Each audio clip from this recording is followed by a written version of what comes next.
ಪ್ರದರ್ಶನ ಇದೆ. ದಯಮಾಡಿ ಆ ಎಲ್ಲಾ ಪ್ರದರ್ಶನವನ್ನ ನಮ್ಮ ಕಾರ್ಯಕ್ರಮ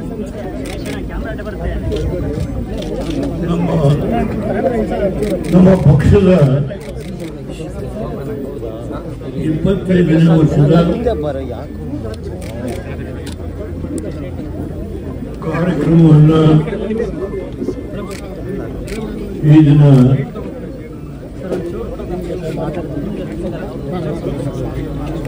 ನಮ್ಮ ಪಕ್ಷದ ಅಧ್ಯಕ್ಷರಾದ ಹಾಗೂ ಕೇಂದ್ರ ಮಂತ್ರಿಗಳಾದ ಶ್ರೀಮಾನ್ ಕುಮಾರಸ್ವಾಮಿ ಅವರ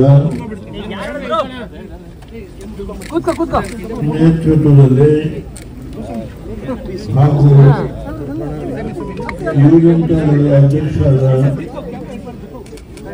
ಶ್ರೀಮಾನ್ ನಿಖಿಲ್ ಕುಮಾರಸ್ವಾಮಿ ಅವರ ನೇತೃತ್ವದಲ್ಲಿ ನಮ್ಮ ಶಾಸಕಾಂಗ ಪಕ್ಷದ ನಾಯಕರಾದ ಸುರೇಶ್ ಬಾಬು ಅವರ ನೇತೃತ್ವದಲ್ಲಿ ಹಾಗೂ ಎಲ್ಲ ಶಾಸಕರಿದ್ದಾರೆ. ಕೃಷ್ಣಾರೆಡ್ಡಿ ಅವರು ಕೋರ್ ಕಮಿಟಿ ಅಧ್ಯಕ್ಷರು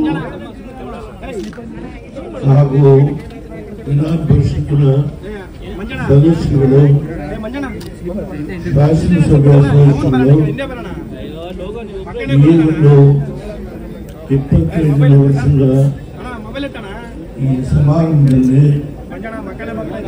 ಭಾಗವಹಿಸಿದ್ದಾರೆ. ಇವತ್ತು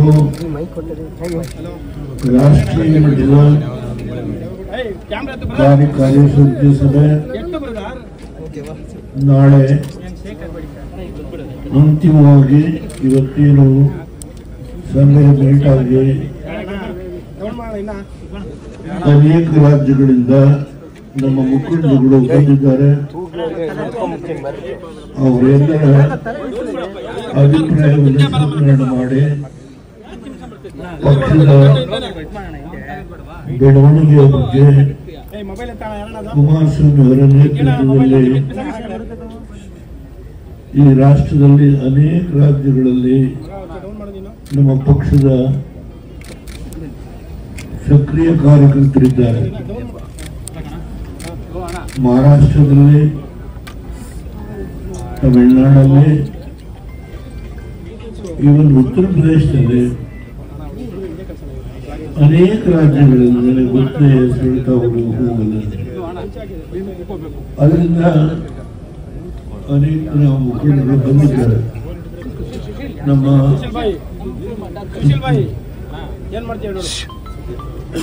ಮುಖಂಡರು ಇಲ್ಲೇ ಇದ್ದಾರೆ. ನೀವು ಟೆಸ್ಟ್ಗೆ ಹೋಗಿದ್ರೆ ಜಫರುಲ್ಲಾ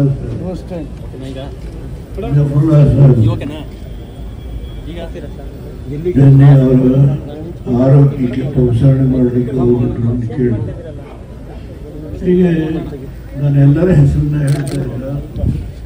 ಕೂತ್ಕೊಂಡು ಮಾತಾಡ್ತಾ ಇದ್ದೇನೆ, ನಿಂತ್ಕೊಂಡು ಮಾತಾಡೋದು ಸ್ವಲ್ಪ ಕಷ್ಟ ಇದೆ. ಅದರಿಂದ ಈ ಒಂದು ಕಾರ್ಯಕ್ರಮದಲ್ಲಿ ನಾನು ರಾತ್ರಿ ಕಾರ್ಯಕ್ರಮ ಮುಗಿಯುವವರೆಗೆ ಇರ್ತೇನೆ. ಮತ್ತೆ ನಾಳೆ ಬೆಳಿಗ್ಗೆ ಕುಮಾರಸ್ವಾಮಿ ಹೇಳಿದ್ದಾರೆ, ಬೆಳಗ್ಗೆ 10 ಗಂಟೆಗೆ ನೀವು ಬನ್ನಿ, 2 ಗಂಟೆವರೆಗೂ ಕಾರ್ಯಕ್ರಮವನ್ನು ಮಾಡಿ ಮುಗಿಸೋಣ ಅಂತ ಹೇಳಿದ್ದೇನೆ. ಅದರಿಂದ ನಾನು ಅಲ್ಲಿ ಸಭೆಯಲ್ಲಿ ಬಾಕಿ ಎಲ್ಲ ವಿಷಯಗಳನ್ನು ಮಾತನಾಡ್ತೇನೆ. 1999ರಲ್ಲಿ ಏನು ಪಕ್ಷ ಒಡೆದು ಹೋಯಿತು, ಜಾತ್ಯತೀತ ಜನತಾದಳ 99ರಲ್ಲಿ ಅವತ್ತು ಅಧ್ಯಕ್ಷ ಆಗಲಿಕ್ಕೆ ಯಾರು ತಯಾರಿದ್ದಿಲ್ಲ. ಆ ಸಂದರ್ಭದಲ್ಲಿ ದೆಹಲಿಯೊಳಗೆ ನಮ್ಮ ಅನೇಕ ಜನ ಮುಖಂಡಗಳು ಸೇರಿ, ಮನೋರಂಜನ್ ದೇವರಿಲ್ಲ, ಪ್ರಮೀಳಾ ದಂಡೋರ್ ದೇವರು ಇವತ್ತಿಲ್ಲ, ಹೀಗೆ ಅನೇಕ ಜನ ಮುಖಂಡಗಳು ಸೇರಿ ದೆಹಲಿಯ ನಿಮ್ಮ ಮನೆಯೊಳಗೆ ಚರ್ಚೆ ಆಯಿತು. ಅವತ್ತು ಯಾರೂ ತಯಾರಿದ್ದಿಲ್ಲ. ಆ ಸಂದರ್ಭದಲ್ಲಿ ನನಗೆ ಕೊನೆಗೆ ನೀವೇ ಹೊರಬೇಕು ಅಂತ ಹೇಳಿ ಅವತ್ತು ನನ್ನ ತಲೆಗೆ ಕಟ್ಟಿದ್ರು. ನನ್ನ ಮುಂದೆ ಏನು ನಡ್ಕೊಂಡು ಬಂದಿದೆ ನನ್ನ ಕಾರ್ಯಕಾರಿ ಸಮಿತಿನಲ್ಲಿ ಎಲ್ಲ ವಿಶ್ಲೇಷಣೆ ಮಾಡ್ತೀನಿ. ಈಗ 25 ವರ್ಷ ನಾವು ನಡೆದು ಬಂದ ದಾರಿ ಏನು ಅನ್ನೋದನ್ನು ನಾವು ಸಂಕ್ಷಿಪ್ತವಾಗಿ ತುಲನೆ ಮಾಡಬೇಕಾಗುತ್ತೆ. ನಿಖಿಲ್ ಕುಮಾರಸ್ವಾಮಿ ಅವರು ಒಬ್ಬ ಯುವ ನಾಯಕ ಇವತ್ತು ಬೆಳೀತಾ ಇದ್ದಾರೆ. ವಿಷಯ ತಿಳ್ಕೊಳ್ಬೇಕಾಗುತ್ತೆ.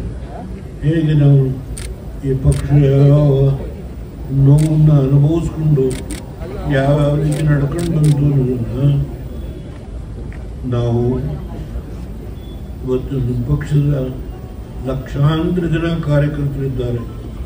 ಕುಮಾರಸ್ವಾಮಿ ಅವರ ನೇತೃತ್ವದಲ್ಲಿ ಏನು ಹಿಂದೆ ಈಗ ನಡೆದಂಥ ಅಸೆಂಬ್ಲಿ ಚುನಾವಣೆ 19 ಜನ ಗೆದ್ದಿರಬಹುದು, ಆದರೆ 20% ಮತಗಳನ್ನ ಗಳಿಸಿದ್ದಾರೆ. ಪಾರ್ಲಿಮೆಂಟ್ ಚುನಾವಣೆಗೆ ಪಂಚರತ್ನ ಕಾರ್ಯಕ್ರಮ, ಜಲಧಾರೆ ಕಾರ್ಯಕ್ರಮ ಸುಮಾರು 1 ವರ್ಷ ಇಡೀ ರಾಜ್ಯಾದ್ಯಂತ ಸುತ್ತಿದ್ರು. ರಾತ್ರಿ 1 ಗಂಟೆ 2 ಗಂಟೆ 3 ಗಂಟೆ ಸಭೆ. ಜನರ ಒಂದು ಬೆಂಬಲ ಅಷ್ಟೊಂದು ಬಹಳ ಉತ್ಸಾಹದಲ್ಲಿ ಜನ ಅವತ್ತು ಬೆಂಬಲ ತೋರಿಸಿದರು. ಆದರೆ ಕೊನೆ ಚುನಾವಣೆಗೆ 1 ದಿನ 2 ದಿನ ಮುಂಚೆ ಗ್ಯಾರಂಟಿ ಅಂತ ಹೇಳಿ 5 ಗ್ಯಾರಂಟಿನೂ 4 ಗ್ಯಾರಂಟಿನೂ ಹೇಳಿದರು. ಆ ಗ್ಯಾರಂಟಿಯಿಂದ ಬಡವರಿಗೆಲ್ಲ ಸಮಸ್ಯೆ ಬಗೆಹರಿದಿದೆ, ಜನ ಆನಂದವಾಗಿದ್ದಾರೆ ಅಂತ ಹೇಳಿ ನಮ್ಮ ಆಳುವ ಪಕ್ಷದ ಮುಖಂಡಗಳು ಹೇಳಿದ್ದಾರೆ. ನಾನು ಅದರ ಬಗ್ಗೆ ಚರ್ಚೆ ಮಾಡ್ತೇನೆ. ಹಳ್ಳಿಗಳಿಗೆ ಹೋಗಿ ನೋಡಬೇಕು ಅವ್ರ ಸ್ಥಿತಿ ಏನಿದೆ ಅಂತೇಳಿ, ಅವರ ಸಂಕಷ್ಟಗಳನ್ನು ಏನು ಅನ್ನೋದನ್ನು ಅರ್ಥ ಮಾಡಿಕೊಡ್ಬೇಕಾದ್ರೆ ಹಳ್ಳಿಗಳಿಗೆ ಹೋಗು ನೋಡು. ನಾನು ಹಳ್ಳಿಗೆ ಹೋಗ್ತೀನಿ ಅಂತ ಹೇಳಿ ಗುಲ್ಬರ್ಗಾದಲ್ಲಿ ಕಾರ್ಯಕ್ರಮ ಅನೌನ್ಸ್ ಮಾಡಿದ್ದೆ. ಅದರ ದುರಂತ ಏನು ಅಂತಂದರೆ ಅದನ್ನು ನಾನು ಹೋಗ್ಲಿಕ್ಕೆ ಆಗಲಿಲ್ಲ. ಆದರೆ ಹೋಗ್ತೇನೆ. ಈಗ ನನಗೆ ಆರೋಗ್ಯ ಸುಧಾರಣೆ ಹೌದು, ಡಯಾಲಿಸಿಸ್ ಮಾಡ್ಕೊಳ್ತೀನಿ. ಡಯಾಲಿಸಿಸ್ ಆದ ತಕ್ಷಣ ದೇವರು ನೀನು ಮುಗದೆ ಹೋದ್ರೂ ಪ್ರಶ್ನೆ ಇಲ್ಲ. ನಿಮ್ಮ ಮುಂದೆ ಇವತ್ತು ಮಾತಾಡ್ತಾ ಇದ್ದಾರೆ, ನೀವು ಅರ್ಥ ಮಾಡ್ಕೊಳ್ಬೋದು. ದೇವರಿಗೆ ಜ್ಞಾಪಕ ಶಕ್ತಿ, ಎಲ್ಲ ವಿಷಯನ ಯಾರ್ಯಾರು ಯಾವ ಸಂದರ್ಭದಲ್ಲಿ ಏನೇನು ಮಾಡಿದ್ರು ಅಂತ ಹೇಳಿ ಎಲ್ಲ ವಿಷಯವನ್ನ ಸವಿಸ್ತಾರವಾಗಿ ಮಾತನಾಡುವ ಜ್ಞಾಪಕ ಶಕ್ತಿಯನ್ನು ಭಗವಂತ ಕೊಟ್ಟಿದ್ದಾನೆ. ಈ 93ನೇ ವಯಸ್ಸಿನಲ್ಲಿ ನಾನೇನು ಬಂದು ಫ್ಲಾಗ್ ಹಾಯ್ಸ್ಟ್ ಮಾಡಲಿಕ್ಕೆ ಕುಮಾರಸ್ವಾಮಿಯವರು, ನಿಖಿಲ್ ಕುಮಾರಸ್ವಾಮಿಯವರು, ನಮ್ಮ ಪಕ್ಷದ ನಾಯಕರಾಗಿರ್ತಕ್ಕಂಥ ಬಾಬು ಅವರು ಇವರೆಲ್ಲ ಇಲ್ಲಿ ನಮ್ಮ ಅನೇಕ ನಾನು ಹೆಸರು ಹೇಳಿಲ್ಲ ಅಂತ ಶಾಸಕರು ಜಫುಲ್ಲಾ ಸಾಹೇಬರು ಇನ್ನೂ ಅನೇಕ ಜನ ಇದ್ದಾರೆ. ನಾನು ಯಾರ ಹೆಸರು ಹೇಳಲಿಕ್ಕೆ ಎಲ್ಲರ ಹೆಸರು ಹೇಳಲಿಕ್ಕೆ ಹೋಗಿ KR ಪೇಟೆ MLA ಅವರು ಇದ್ದಾರೆ. ಹೀಗೆ ಅನೇಕ ಜನ ಮುಖಂಡರುಗಳು ಇದ್ದಾರೆ. ನಮ್ಮ ಬಿಜಾಪುರದ ಅಧ್ಯಕ್ಷರು ನಮ್ಮ MLA ಎಲ್ಲ ರಾಜು. ಹೀಗೆ ನಾನು ಒಬ್ಬೊಬ್ಬರ ಹೆಸರನ್ನು ಹೇಳಿದ್ದಕ್ಕೆ ಕೇಳ್ತಾನೆ, ದಯಮಾಡಿ ಕ್ಷಮಿಸಬೇಕು. ನಾನು ಅನೇಕ ಜನ ತಿಳ್ಕೊಂಡಿದ್ರು ದೇವೇಗೌಡರು ಮುಗದೆ ಹೋಯ್ತು ಅಂತೇಳಿ ಏನೋ ನಾನು ಪಕ್ಷಕ್ಕೆ ಹೋರಾಟ ಮಾಡುವ ಶಕ್ತಿ ಇದೆ. ಡಯಾಲಿಸಿಸ್ ಮಾಡ್ತಾರೆ, ಏನು ದೊಡ್ಡ ವಿಷಯ ಅಲ್ಲ. ಒಂದು 3 ಗಂಟೆ 4 ಗಂಟೆ 3 ದಿನಕ್ಕೆ ಒಂದ್ಸಾರಿ 4 ದಿನಕ್ಕೆ ಒಂದ್ಸಾರಿ that is not a big issue. ಅದರಿಂದ ಈ ಪಕ್ಷದ ಶಕ್ತಿಯನ್ನು ಹೆಚ್ಚು ಮಾಡಲಿಕ್ಕೆ ಈ ರಾಜ್ಯದಲ್ಲಿ ನಾನು ಏನೇನು ಮಾಡಿದ್ದೇನೆ ಹಿಂದೆ ಮುಂದೆ ಏನು ಮಾಡಬೇಕು ಅನ್ನೋದ್ರ ಬಗ್ಗೆ ಸವಿಸ್ತಾರವಾಗಿ ಮಾತನಾಡ್ತಕ್ಕಂಥ ಒಂದು ಶಕ್ತಿಯನ್ನು ಆ ಪರಮೇಶ್ವರ ಕೊಟ್ಟಿದ್ದಾನೆ. ಆ ಕೆಲಸವನ್ನು ಮಾಡೋದ್ರ ಮುಖೇನ ಕುಮಾರಸ್ವಾಮಿಯವರ ನಾಯಕತ್ವದಲ್ಲಿ ಈ ಪಕ್ಷ ಮತ್ತೊಮ್ಮೆ ಈ ಜಾತ್ಯತೀತ ಜನತಾದಳ ಈ ರಾಜ್ಯದಲ್ಲಿ ಮತ್ತೊಮ್ಮೆ ತಲೆ ಎತ್ತಿ ನಿಲ್ಲಬೇಕು. ನಾವು ಇವತ್ತು NDAದಲ್ಲಿದ್ದೇವೆ, ನಿಜ, ಇದರಲ್ಲಿ ಏನು ಮುಚ್ಚುಮರೆ ಏನಿಲ್ಲ. ನಾನೇ ಕುಮಾರಸ್ವಾಮಿಯವರನ್ನು ಏನು ಅವರು ಸುಮಾರು 26,000 ಕೋಟಿ ರೈತರ ಸಾಲ ಮನ್ನಾ ಮಾಡಿ ಅನೇಕ ಜನಪರ ಕಾರ್ಯಕ್ರಮವನ್ನು ತೆಗೆದುಕೊಂಡ್ರು.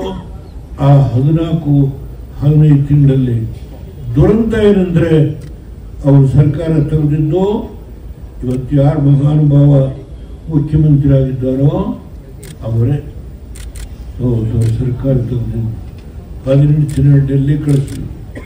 ಏನೇನು ಮಾಡಿದ್ರೆಲ್ಲ ಗೊತ್ತಿದೆ ನನಗೆ. ಇವತ್ತಲ್ಲಿ ಏನು ನಡೀತಾ ಇದೆ ಅನ್ನೋದ್ರ ಬಗ್ಗೆ ನಾನು ಚರ್ಚೆ ಮಾಡಲ್ಲ. ಆದರೆ ಸತ್ಯಕ್ಕೆ ಬೆಲೆ ಇದೆ. ಸತ್ಯನ ಮುಚ್ಚಲಿಕ್ಕೆ ಸಾಧ್ಯ ಇಲ್ಲ. ಒಂದಲ್ಲ ಒಂದಿನ ಹೊರಗೆ ಬರಲೇಬೇಕು. ಯಾರು ತಪ್ಪಿಸ್ಕೊಳ್ಲಿಕ್ಕಾಗಲ್ಲ. ಒಂದು ದೈವದ ಆಟ ಇರುತ್ತೆ. ಇವತ್ತು ಈ ಒಂದು ಕಟ್ಟಡವನ್ನು ಕಟ್ಟಬೇಕಾದ್ರೆ ಎಷ್ಟು ಶ್ರಮ ಆಯಿತು ಎಲ್ಲ ವಿಶ್ಲೇಷಣೆ ಮಾಡಲಿಕ್ಕೆ ಹೋಗಲ್ಲ. ಇವತ್ತು ಈ ಕಟ್ಟಡದ ಹೆಸರು ನಾವು ಜಯಪ್ರಕಾಶ್ ನಾರಾಯಣ ಅವರು ಏನು 2ನೇ ಸ್ವಾತಂತ್ರ್ಯಕ್ಕೆ ಈ ದೇಶದಲ್ಲಿ ಹೋರಾಟ ಮಾಡಿದರು. ತುರ್ತು ಪರಿಸ್ಥಿತಿಯ ಸಂದರ್ಭದಲ್ಲಿ ಇಂದಿರಾ ಗಾಂಧಿಯವರು ನಮ್ಮನ್ನೆಲ್ಲ ಒಳಗೆ ಹಾಕಿದಾಗ ಆ ಸಂದರ್ಭದಲ್ಲಿ ಹೋರಾಟ ಮಾಡಿದಂಥ ಮಹಾನುಭಾವ ಮೊರಾರ್ಜಿ ದೇಸಾಯಿ ಅವರು, ಚಂದ್ರಶೇಖರ್ ಅವರು, ಹೊತ್ತು ಇವರೆಲ್ಲರೂ ಅನೇಕ ಜನ, ಈವನ್ ಹೆಗ್ಡೆ ಅವರಿದ್ದರು, ನಾನಿದ್ದೆ, ಸಿಂಧ್ಯಾ ಇದ್ರು, ನಾನು ಹೇಳ್ತಾ ಹೋಗ್ಬೋದು, ನಾಗಪಾಂಡು ಅವರಿದ್ರು, ಎಂ ಚಂದ್ರಶೇಖರ್ ಇದ್ರು ಕರ್ನಾಟಕದಲ್ಲಿ. ಹೀಗೆ ಅನೇಕ ಜನ ಅವತ್ತು ನಾವು ಜೈಲೊಳಗಿದ್ದು. ಅದರಿಂದ ಆ ಹಳೆಯ ವಿಷಯಗಳನ್ನೆಲ್ಲ ನನಗೆ ಪ್ರಸ್ತಾಪ ಮಾಡಲಿಕ್ಕೆ ಹೋಗೋದು. ದಯಮಾಡಿ ಅನ್ಯತಾ ಭಾವನೆ ಮಾಡಬೇಡಿ. ಕುಮಾರಸ್ವಾಮಿ ಕೇಂದ್ರ ಮಂತ್ರಿಗಳಾಗಿದ್ರು.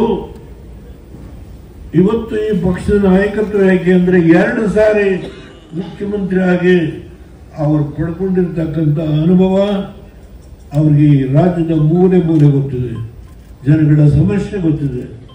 ಅದರಿಂದ ಅವರ ನಾಯಕತ್ವದಲ್ಲೇ ಮತ್ತೊಮ್ಮೆ ಜಾತ್ಯತೀತ ಜನತಾದಳ ಈ ರಾಷ್ಟ್ರದಲ್ಲಿ ತಲೆ ಎತ್ತಿ ನಿಲ್ಲಬೇಕು ಅನ್ನೋದು ನನ್ನ ಆಕಾಂಕ್ಷೆ, ಅಭಿಲಾಷೆ. ಇಷ್ಟನ್ನ ಈ ಸಂದರ್ಭದಲ್ಲಿ ಹೇಳಿ ಬಾಕಿ ವಿಷಯ ನಾಳೆ ಮಾತಾಡಿ ಅಂತ ಕುಮಾರಸ್ವಾಮಿ ಅವರಾಗಲೇ ಹೇಳ್ತಾ ಇದ್ದಾರೆ. ನನ್ನ ಮಾತನ್ನು ಮೊಟಕು ಮಾಡ್ತೇನೆ. ನಾಳೆ ಬಾಕಿ ವಿಷಯ ಮಾತಾಡ್ತೇನೆ. ನಿಮ್ಮೆಲ್ಲರಿಗೆ ಶಾಸಕರಿರ್ಬೋದು, ಹಿರಿಯ ಮುಖಂಡಗಳಿರ್ಬೋದು, ಕಾರ್ಯಕರ್ತರಿರ್ಬೋದು, ನನ್ನ ಜಿಲ್ಲೆ ರಾಜ್ಯ ಮಟ್ಟದ ನಮ್ಮ ಅಧ್ಯಕ್ಷರು ಇಲ್ಲೇ ಇದ್ದಾರೆ, ನೋಡಿದೆ ಅವರನ್ನು. ಹೀಗೆ ಅನೇಕ ಜನ ನಮ್ಮ ಹೆಣ್ಮಕ್ಳು ಇರ್ಬೋದು. ದಯಮಾಡಿ ನಮ್ಮ ಸ್ಥಳೀಯ ಅಧ್ಯಕ್ಷರಿರ್ಬೋದು. ನಾನು ಇವರು ಹೆಸರು ಮಾತ್ರ ಅವರ ಹೆಸರು ಹೇಳಲಿಲ್ಲ. ದಯಮಾಡಿ ಯಾರು ತಪ್ಪಬೇಡಿ. ನಾವೆಲ್ಲರೂ ಒಂದು ಪಕ್ಷದವರು. ನಮ್ಮಲ್ಲಿ ರಮೇಶ್ ಗೌಡ ಆಯ್ತು. ನಾವೆಲ್ಲರೂ ಇವತ್ತು ಈ ಪಕ್ಷದ ಈ ಕಾರ್ಯಕ್ರಮ ಸೊಗಸಾಗಿ ಆಗಲಿಕ್ಕೆ ನೀವು ದುಡಿದಿದ್ದೀರಿ. ದುಡಿದಿರ್ತಕ್ಕಂಥ ಎಲ್ಲ ಕಾರ್ಯಕರ್ತರಿಗೆ ನಾನು ಅಭಿನಂದಿಸ್ತೇನೆ. ಮತ್ತೊಮ್ಮೆ ಈ ಪಕ್ಷದ ಬೆಳವಣಿಗೆಗೆ ನೀವೆಲ್ಲರೂ ಏನು ಶ್ರಮಿಸ್ತಾ ಇದ್ದೀರಿ ಅದಕ್ಕೆ ಮುಂದಿನ ದಿನಗಳಲ್ಲಿ ಈ ರಾಜ್ಯದ ಜನತೆ ಗುರುಸಿ ಅದಕ್ಕೆ ಶಕ್ತಿಯನ್ನು ತುಂಬುತ್ತಾ ಅನ್ನೋ ಒಂದು ಪ್ರಾಮಾಣಿಕವಾದ ಭಾವನೆಯಿಂದ ಇದೇನು ಆ ಒಂದು ವಿಶ್ವಾಸದಿಂದ ಇವತ್ತು ಫ್ಲಾಗ್ ಹಾಯಿಸ್ಟ್ ಮಾಡಿ ಈ 4 ಮಾತುಗಳನ್ನು ಆಡಿದ್ದೇನೆ. ಸರ್ವರಿಗೆ ನಮಸ್ಕಾರ.